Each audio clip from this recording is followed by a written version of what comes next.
Assalamualaikum warahmatullahi wabarakatuh. Adik-adik sekalian, siswa kelas 5 dimanapun adik-adik berada. Kali ini kita akan belajar pendidikan agama Islam dengan materi mengenal nama-nama Allah dan kitab-kitabnya. Namun adik-adik sekalian, sebelum kita melanjutkan pembahasan kita, saya mengajak adik-adik untuk bersama-sama membaca doa sebelum belajar. Bismillahirrahmanirrahim.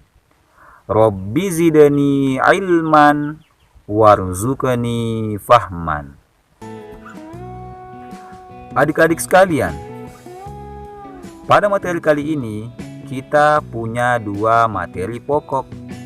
Yang pertama, mengenal nama-nama Allah Subhanahu wa Ta'ala, dan yang kedua, mengenal nama kitab-kitab Allah Subhanahu wa Ta'ala.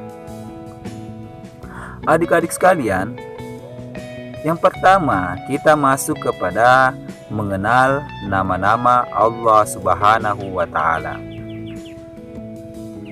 Sebagaimana biasanya di dalam kehidupan kita, untuk mengenal sesuatu, baik itu hewan, tumbuhan, maupun manusia, terlebih dahulu kita harus mengenal namanya. Baik itu nama-nama hewan itu sendiri, nama-nama tumbuhan, maupun nama manusia itu sendiri. Begitupun dengan mengenal Tuhan. Bagaimana kita mengenal Tuhan? Tentunya terlebih dahulu kita harus mengetahui nama Tuhan itu sendiri. Di dalam Islam, kita mengetahui bahwa Tuhan itu adalah Allah Subhanahu wa Ta'ala. Dan untuk mengetahui lebih lanjut tentang Allah Subhanahu wa Ta'ala, sebaiknya kita mempelajari nama-nama Allah Subhanahu wa Ta'ala. Allah Subhanahu wa Ta'ala mempunyai 99 nama yang diwahyukan di dalam Al-Quran. Allah Subhanahu wa Ta'ala menyebut namanya dalam Al-Quran dengan 99 nama yang kita kenal dengan Asmaul Husna. Adik-adik sekalian, dari 99 nama tersebut, kita untuk kelas 5, kita hanya akan membahas 4 dari Asmaul Husna itu. Yang pertama yakni Al-Mumit, yang artinya Maha Mematikan. Jadi Allah Subhanahu wa Ta'ala yang mematikan seluruh makhluknya. Sesungguhnya kematian itu bukanlah sesuatu yang menakutkan. Akan tetapi kematian itu merupakan jalan untuk menuju kebahagiaan yang abadi. Olehnya itu, yang perlu kita lakukan dengan adanya nama Allah yakni Al-Mumit yang Maha Mematikan. Olehnya itu kita harus mempersiapkan diri kita untuk menuju ke kehidupan yang abadi itu, agar kita di sana nantinya memperoleh kebahagiaan. Dan bagaimana caranya kita memperoleh kebahagiaan itu? Bagaimana caranya kita mempersiapkan diri untuk memperoleh kebahagiaan di hari akhirat nanti setelah kematian itu? Yakni kita harus melaksanakan segala yang diperintahkan oleh Allah Subhanahu wa Ta'ala dan menjauhi segala larangannya. Kemudian selanjutnya, nama Allah yang kedua yakni Al-Hayyu, yang artinya Maha Hidup. Maksudnya adalah Allah itu Maha Hidup, artinya Allah Subhanahu wa Ta'ala akan hidup kekal selama-lamanya. dan Allah Subhanahu wa Ta'ala lah yang memberikan kehidupan kepada makhluknya, baik itu manusia, tumbuhan, dan sebagainya. Semua yang hidup itu adalah pemberian Allah Subhanahu wa Ta'ala.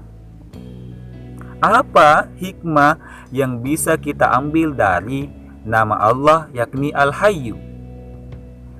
Dengan kita mempelajari Al-Hayyu ini, kita harusnya selalu menjaga kesehatan kita, menjaga pola makan kita, membersihkan lingkungan kita agar tubuh kita tetap sehat.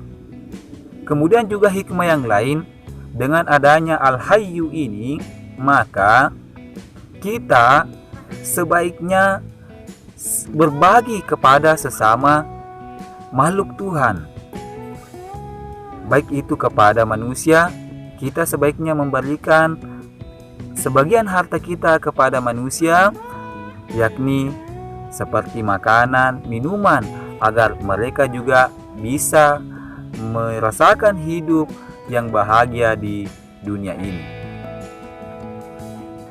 Kemudian nama Allah yang ketiga yang kita pelajari di kelas 5 ini yakni Al-Qayyum, yang maha berdiri atau mandiri.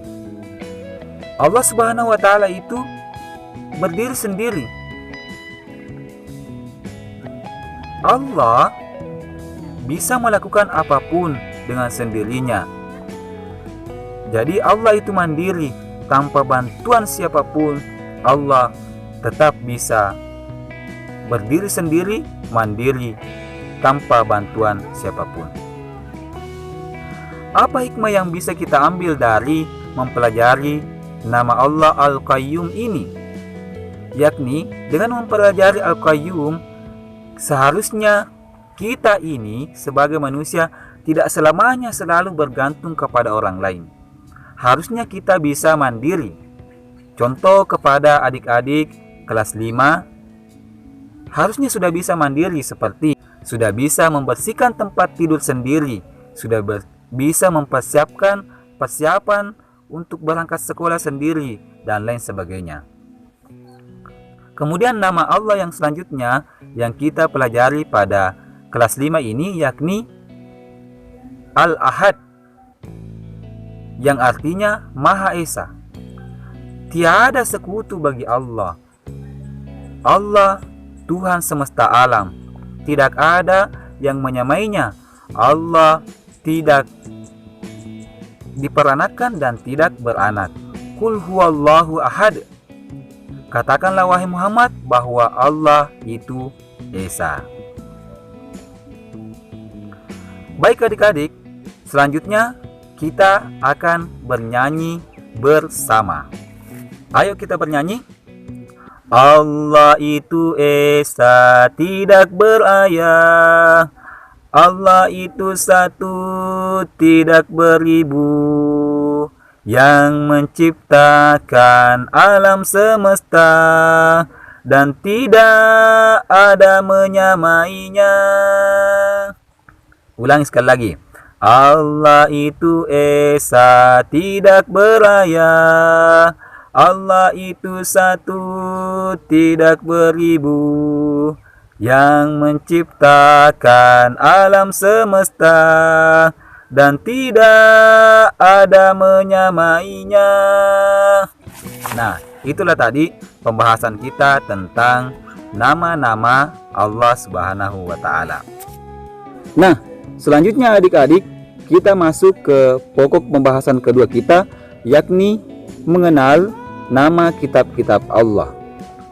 Allah Subhanahu wa Ta'ala mengirimkan atau menurunkan kitab-kitab kepada rasul-rasulnya sebagai pedoman untuk kehidupan umat manusia. Olehnya itu, kita sebagai umat muslim wajib percaya kepada kitab-kitab Allah. Kita wajib percaya bahwa Allah Subhanahu wa Ta'ala menurunkan kitab-kitab kepada rasul-rasulnya. Baiklah, kita akan membahas kitab-kitab yang diturunkan oleh Allah Subhanahu wa Ta'ala. Allah Subhanahu wa Ta'ala menurunkan 4 kitab suci dan beberapa suhuf kepada nabi-nabinya sebagai pedoman kepada kita semua umat manusia. Kita akan membahas keempatnya. Yang pertama, kitab Taurat.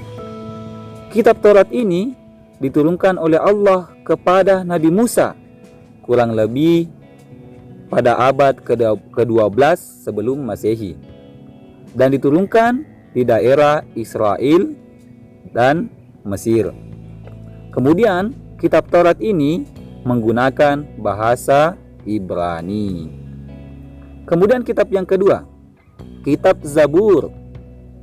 Kitab ini diturunkan oleh Allah kepada Nabi Daud ketika menduduki tahta sebagai raja Bani Israel, yakni pada abad ke-10 sebelum Masehi di tanah Kanaan.